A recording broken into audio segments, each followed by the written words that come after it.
The survey, we looked at 6 different countries, and so there's diversity within the 6 different countries. The main thing that we got, though, is very strong sense of anxiety across the 6 countries. 2 or 3 years ago, if you went back and looked at the analysis in the American elections, a lot of people said there's a lot of anger in the electorate. So I started to ask questions about the emotional state of the voters, and what we found there was anxiety. Same here. It's anxiety more than anger. And the reason why I stress the point is, one, people make their political decisions based on emotion first. So it's important to understand the emotion. 2 is, if you don't understand the emotion, you're not going to address it correctly. If I'm dealing with a person and they're angry, I'll need certain strategies to deal with them.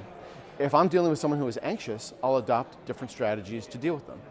The voters are now anxious. So we have to recognize that first. And it's easy to not understand it when you see things like the Yellow Vest movement, where clearly there are a lot of angry people in the streets.